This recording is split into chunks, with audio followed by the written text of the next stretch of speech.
Point news की special पेशकश में आप सभी का स्वागत है। जैसा कि हम दिन प्रतिदिन एक ऐसे शख्सियत से मुलाकात करवाते हैं जो देश समाज के लिए या फिर अपने जनपद में सर्वोच्च स्थान प्राप्त करता है, ऐसे शख्स से हम मुलाकात करवाएंगे जिनको जो है समाज सेवा में डॉक्टर की उपाधि हासिल है। ऐसे ही शख्स हमारे बीच में पत्रकार बीनू वर्गीस जी मौजूद हैं जो है, और सबसे तेज यदि खबरों का अगर देखा जाएगा प्रचार प्रसार या अगर कोई खबर आपके मोबाइल या सोशल मीडिया के माध्यम से यदि आप तक पहुंचती है तो उसमें अगर नाम आएगा सरपरी थाने जिले में तो बीनू वर्गीस का आएगा। हमारे बीच में वो शख्स मौजूद हैं, हम जो है जानकारी लेने की कोशिश करेंगे। बीनू जी क्या कहेंगे? सबसे पहले जो है आपको जन्मदिन की ढेर सारी शुभकामनाएं हम देते हैं, और आपका 1 फरवरी को आपका जन्मदिन। ऐसी खबरें आती हैं जिनमें जो है जब खबर आती है RTI के हिसाब से या जो आपके सूत्रों के माध्यम से जो आपको खबर प्राप्त होती है, इसमें ये समझ में आता है कि ये तो हमारे पहचान का बंदा है। ऐसे में आपका रवैया क्या रहता है, रिएक्शन आपका क्या रहता है? काफ़ी बार ऐसे हो जाता है कि पुलिस स्टेशन जाता है कुछ लोकल लेवल, अरे यार पहचान का है। लास्ट टाइम अभी रिसेंटली मतलब ऐसे फैमिली में आपस में मतलब कोई मोलेस्टेशन का केस था, लड़का भी लड़के के बाजू का भी पहचान का था, लड़की के बाजू का भी था। मैं चाहता हूँ, मेरे को बोला जो शांत, मैंने वहाँ से लड़के के बारे में डिटेल निकाल के मैंने 2 लाइन डाल दिया कि ऐसे ऐसे नौपाड़ा पुलिस स्टेशन में ये चीज़ का मोलेस्टेशन, उस चीज़ का रिपोर्ट हो गया। बोला अरे किसी को तो मालूम ही नहीं था, हम तो आपस में कंप्रो करने की कोशिश कर रहा था। तो वो पहचान के हुए तो भी मैं उस चीज़ को रिपोर्ट करता हूँ। 2-4 ऐसी बड़ी खबरें जो वो खबरों पर थोड़ा सा प्रकाश डालेंगे।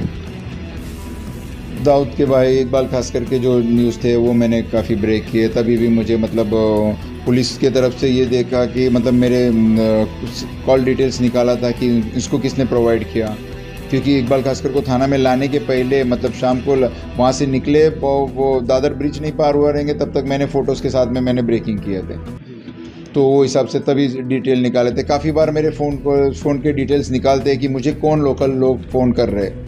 सचिन वाजे मैटर में भी मैंने ही ब्रेक किया था, उस वजह से भी सेंट्रल एजेंसी के मतलब इंक्वायरी में मुझे बुलाया गया था। तो अपना कोई लेन देन नहीं था, मतलब वो बोला कि आपने सबसे पहले ब्रेक किया, उनका मर्डर हो गया मनसूख का। तो वो ठीक है, अभी सचिन वाजे से मेरी जान पहचान थी तो उनके थ्रू ही सब डिटेल्स आए हुए थे, तो वो सब चीज़ें मैंने बता दिए थे। देखिए आपकी खबरें तो हम भी लगातार देखते रहते हैं कि कोई खबर रहती है तो पहले आपके माध्यम से जो है सार्वजनिक हो जाती है और सोशल मीडिया पे दिखने लगता है। तो बीनू जी ये बताइए जो आपके सोर्सेज हैं, जो सोर्सेज पे कितना % पूरा किस प्रकार से विश्वास करते हैं कि जो ये खबर पोस्ट कर रहा है ये सही ही होगा, या आपसे उस खबर को किस हिसाब से देखते हैं? सोर्सेस के थ्रू मैं कम्प्लीटली विश्वास नहीं करता हूँ। सोर्सेस बताता है कि यहाँ ऐसे कुछ घटना चल रही है, उस चीज़ को मैं बिना वेरीफाई करके मैं कोई भी सोशल मीडिया प्लेटफॉर्म पे नहीं डालता हूँ। मैं पिछले 5-6 साल से मेरे व्हाट्सएप के सब काफ़ी सारे ग्रुप्स है, मैं अराउंड 350 to 400 में ग्रुप्स में हूँ, मतलब काफ़ी सारे। मेरे खुद के 100 ग्रुप में मैं खुद एडमिन हूँ। तो मैं जो भी न्यूज़ डालता हूँ मैं ये देखता हूँ, मैंने आज तक 99.99% मैंने परफेक्ट न्यूज़ ही डाला है। मतलब एक बार जिस हिसाब से आपके पास आती है, तेज खबर आती है और आप तुरंत जो है सोशल मीडिया पर उसको डालते हैं, तो युवा जो अभी पत्रकार आ रहे हैं हमारे फील्ड में जो कार्य करने के लिए आ रहे हैं, उनको सोर्स इकट्ठा करने के लिए किस चीज़ पर विश्वास करना चाहिए? सोर्स कहाँ से आते हैं? नए जो आए हैं उन्हें सोर्स जल्दी से जमा करना इतना आसान नहीं है, क्योंकि मैंने ये 20-25 साल से मेरे जो रिलेशन है वही मेरे सोर्सेस के काम आता है। और मेरे मेन चीज़ है कि चाहे वो कोई कांस्टेबल हो या कोई पुलिस ऑफिसर हो या कहीं पे भी लोकल इन्फॉर्मर हो, खबरी हो, पुलिस की जो खबरी है, मतलब वो भी अगर मुझे इन्फॉर्मेशन देता है तो मैं अपने सोर्सेस कभी किसी हाल में डिस्क्लोज नहीं करता। पत्रकारिता में जब हम जर्नलिज्म कर रहे थे तो उसमें एक चीज़ बताया जाता था कि सोर्सेस कोई भी हो सकता है, पान पट्टी वाला दुकान वाला भी हो सकता है, रिक्शा चालक भी हो सकता है, शिक्षक हो सकते हैं, डॉक्टर भी हो सकते हैं, अदरवाइज सोर्सेस कोई भी हो सकते हैं। तो कहने का मतलब यह है कि अगर हमको लंबे समय तक अगर उस सोर्स को कलेक्ट करके अगर हमको रखना पड़े तो क्या करना चाहिए? मेरे तो पान वाले जो आपने बोले परफेक्ट है, मेरे पान वाले हैं, रिक्शा वाले, बिल्डिंग के वॉचमैन है, इन लोगों ये भी लोग मेरे सोर्सेस है। वो मेरे कोई काम नहीं भी आए, कभी गया सलाम, ताकि कभी कुछ मैं इनको इतना ही बोलता हूँ, मैं बोला कुछ रहेगा कभी मुझे ये नंबर पे पहले सबसे चीज़ रिपोर्ट करो। तो ऐसे टाइम पे वॉचमैन लोगों ने काफ़ी बार मुझे जब सुसाइड वगैरह हुए थाना में, काफ़ी हद में, कापुर बावड़ी हद में, नौपाड़ा हद में, तो काफ़ी बार मुझे बोला है यहाँ पे सुसाइड हुआ है, यहाँ पे नीचे पुलिस आए नहीं। काफ़ी बार मैं वो स्पॉट पे पहुँच जाता हूँ। जैसे RDMC के ग्रुप है, जब से अभी नए चीफ आया RDMC, कुछ काम के नहीं है मिस्टर सावंत, तो काफ़ी बार ऐसे होते हैं जब मैं ही फायर इंसिडेंट डालता हूँ, मैं ही इस चीज़ को रिपोर्ट करता हूँ। फायर ब्रिगेड कब पहुँचता है? जब आग बुझने के बाद।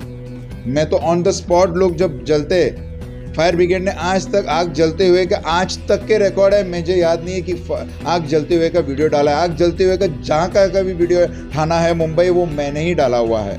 एक रुकना चाहेंगे, एक सवाल और हमारा है का जो पत्रकार, युवा पत्रकार आते हैं और कहते हैं कि अरे पुलिस वाले तो हमारी सुनवाई ही नहीं करते हैं, तो कितना % विश्वास जताते हैं कि ऐसी खबरें जो है झूठी है, जो पत्रकार कहते हैं कि पुलिस वाले हमारा सम्मान ही नहीं करते, पुलिस वाले जो है हम पर कोई हमारी बातों को ध्यान ही नहीं देते हैं, तवज्जो ही नहीं देते हैं, तो क्या कहना चाहेंगे? क्या शासन प्रशासन में ऐसा भी होता है क्या?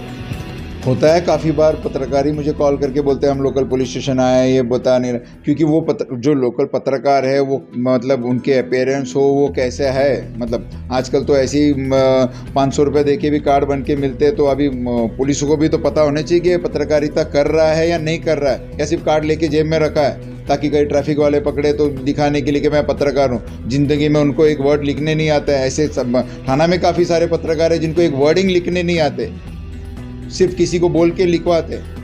मैं तो बोलता हूँ कि भाई मेरे साथ में चलो, लाइव डिबेट करो, चैलेंज करो, मैं ऑन 1-to-1 मैं लिख के देता हूँ। कॉन्वेंट स्कूल में पढ़ा हूँ मैं, इंग्लिश में मुझे पता है मेरी ड्राफ्टिंग। खबरों का अवलोकन करते हैं और इसके बाद जो कहा जाए कि समाजद्रोही जो कुछुल्ले रहते हैं, कुछुल्ले रहने का मतलब ऐसा है कि जो तमाम ऐसे रहते हैं जिनको तो हम भ्रष्टाचारी कहेंगे, या अगर कहा जाए तो अपने लैंग्वेज में कि पत्रकारिता लैंग्वेज में दुष्ट प्रवृत्ति के जो लोग रहते हैं, जब वो धमकियां देते हैं तो कोई ऐसी धमकी आई हो, कोई ऐसी परेशानी तकलीफ़ आई हो जिसमें से क्या होता है, तकलीफ़ें तो बढ़ जाती हैं कि हमको धमकी आ रहे, तो वो क्षण पर थोड़ा सा प्रकाश डालेंगे धमकियों के लेके। धमकियाँ तो काफ़ी कुछ आ चुके हैं, काफ़ी सालों से आया है। उसके लिए तो मतलब थाने कमिश्नरेट ने मुझे मतलब मेरे सेफ्टी के लिए मुझे पिस्टल दिए हुए हैं प्रोटेक्शन के लिए, लेकिन मुझे वो धमकियों और इससे कुछ फ़र्क नहीं पड़ता है। लेकिन ये सब काम करते रहेंगे। मतलब इस फील्ड में जेलेसी ज़्यादा है, मतलब आपस में ही, मतलब बाकी हर फील्ड में तुमको यूनिटी है, लेकिन इसमें आपस में ही जेलेसी फैक्टर है। पत्रकारिता में मतलब कि बाबा ये अभी इस फील्ड में आया, मैं तो 25 साल से हूँ, मैं 50 साल से हूँ, तो उम्र 50 साल और 25 साल देखा नहीं जाता है। कम उम्र में तुमने क्या, तुम्हारे सोर्सेस तुम्हारे हैं, तुम्हारे लोकल इन्फॉर्मर्स कितने हैं, वो तुम ये करते हो, उसके ऊपर रहता है सब। जी बिल्कुल, वो तो हम सभी ये जानते हैं और शायद हमारे दर्शक भी जानते हैं कि अगर पत्रकारिता का क्षेत्र से आप कार्य करते हैं, अगर आप पत्रकारिता के दौर में हैं और आप खबरों का अवलोकन करते हैं और बेवाक यदि आप खबरों का विस्तार करते हैं तो धमकियां मिलना जायज़ ही होता है। तो धमकियों का दौर गुजरता है, जब धमकियां दी जाती है तो परिवार किस हिसाब से देखता है? वाइफ तो मेरे आर्मी में है, लेफ्टिनेंट कर्नल है, वहाँ यहाँ पे पोस्टेड नहीं है, तो वो हिसाब से मैं तो यहाँ पे मॉम और भाई के साथ में रहता हूँ। तो यहाँ पे वैसे मतलब धमकियाँ और ये सब काफ़ी आ चुके हैं, अंडरवर्ल्ड से आ चुके हैं, काफ़ी बार आ चुके हैं। उस चीज़ के मैं लोकल रिपोर्ट करता हूँ, मैं कहने इसके ज़्यादा मैं रिएक्ट नहीं करता हूँ। तो दोस्तों देख रहे थे ये बेवाक पत्रकार बिनू वर्गीस जी, जिन्होंने तेज खबरों का एक प्रकार से प्रचार प्रसार माध्यम सोशल मीडिया के माध्यम से बनाकर अपना जो है एक वजूद बनाया, और वजूद बनाने के बाद इन्होंने अपनी पत्रकारिता में अपनी बसाहत कायम रखी।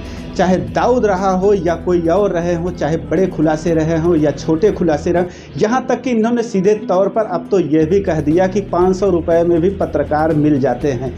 आखिर अब सोचना यह है कि यदि समाज में 500 रुपये के पत्रकार अगर मैदान में रहेंगे तो फिर उस देश और उस राष्ट्र का क्या होगा, जिसका सपना शायद हर कोई एक गरीब इंसान देखता है कि सुबह होगा और सुबह के साथ जो है ये अंधेरा मिटेगा और इसके साथ कहीं न कहीं हमारे जीवन का निर्वाह होगा, हमारे भारत का भविष्य का निर्माण होगा।